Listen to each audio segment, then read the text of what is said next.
देख रहे हैं नेटवर्क 33 राजकुमार के साथ। नेटवर्क 33 की आज की कहानी में आगे बढ़ने से पहले अगर आपने हमारा चैनल अभी तक सब्सक्राइब नहीं किया है तो कर लें और साथ ही बेल आइकन को भी जरूर दबाएं। दोस्तों, अगर आपके पास भी ऐसी ही कोई कहानियां हैं तो हमारे साथ जरूर शेयर करें।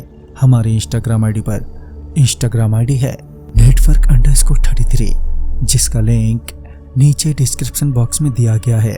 ऐसी ही और वीडियोस के लिए देखें इन डार्क। तो चलिए बढ़ते हैं आज की कहानी की ओर। ये बहुत पहले की बात है, जब मैं अपने ननिहाल आया हुआ था। शाम को मैं और मेरे मामा जी बाहर टहलने के लिए निकले। जब हम टहलते हुए गांव के चौपाल पर पहुंचे, जहां पहले से ही बहुत से लोग जमा थे। चूंकि सारे लोग गांव के ही थे तो जान पहचान तो थी ही, लिहाजा हम उनके साथ बैठकर बातें करने लगे। बात करते करते शाम से कब रात हो गई हमें पता ही नहीं चला। घर लौटते वक्त मैंने मामा जी से पूछा, मामा जी, सुमन नाम का जो लड़का है जो वो बोल रहा था, क्या वो सच है? मामा जी ने इस पर कहा, देखो, पहली बात तो मैं ऐसी बातों पर बिल्कुल भी विश्वास नहीं करता हूँ।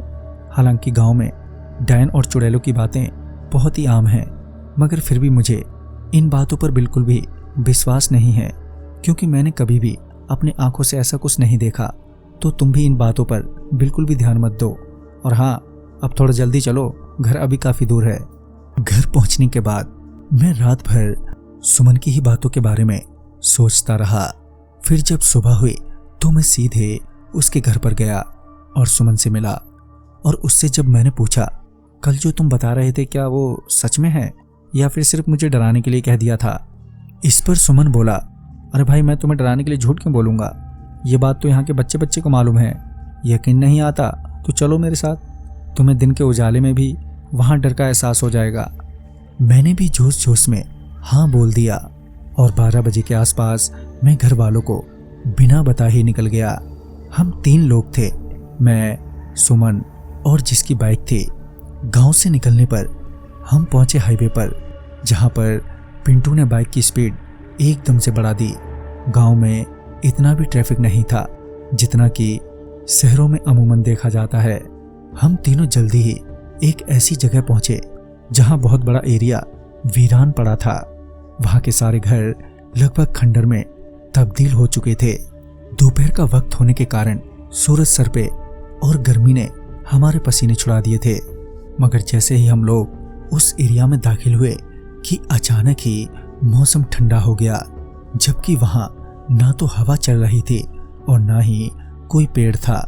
वो जगह घुमाते हुए सुमन ने बताया कि कहते हैं इस बस्ती में एक डायन रहती थी जिसने एक ही रात में पूरे बस्ती को खत्म कर दिया। उस डायन का नाम लीचना डायन था। मुझे वहां घूमते हुए सच में बहुत डर सा लग रहा था। ऐसा लग रहा था कि हर जगह कोई है और कभी कभी इतनी ठंड लगती मानो कि बर्फ की सिल्ली छुआ दी हो। मैंने तुरंत ही सुमन को वहां से चलने को कहा और हम वहां से उसी वक्त निकल गए। जब हम वापस आ रहे थे तो हम तीनों की तबीयत खराब सी लग रही थी। जब हम आगे रेलवे फाटक पर पहुंचे जहां क्रॉसिंग लगी हुई थी, पता नहीं कैसे हमारी बाइक वहीं एकदम से हवा में ऊपर की ओर उड़ गई और तीनों बाइक से नीचे गिर गए। वो तो किस्मत अच्छी रही कि बाइक दूसरी ओर जाकर गिरी जहां उस वक्त कोई नहीं था। क्योंकि मैं पीछे बैठा था तो मेरी कमर में बहुत चोट आई थी।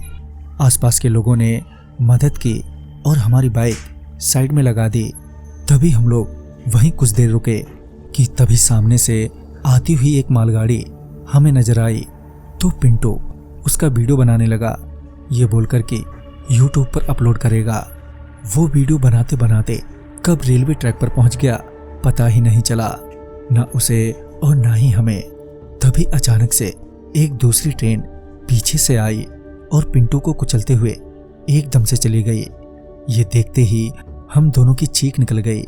तभी तुरंत ही हमारे आसपास बहुत ही भीड़ जमा हो गई। सभी यही कह रहे थे कि हम लोग तुम्हें कब से चिल्ला रहे थे, ट्रेन आ रही है, मगर तुमको हमारी बात सुनाई नहीं दे रही थी। लो, चली गई ना जान। पता नहीं क्यों हम तीनों को ही किसी भी आदमी की आवाज क्यों सुनाई नहीं दी, मगर उस दिन मेरी ही वजह से पिंटू नहीं रहा, जिसका दुख मुझे आज भी होता है। तो दोस्तों, इस कहानी में बस इतना ही।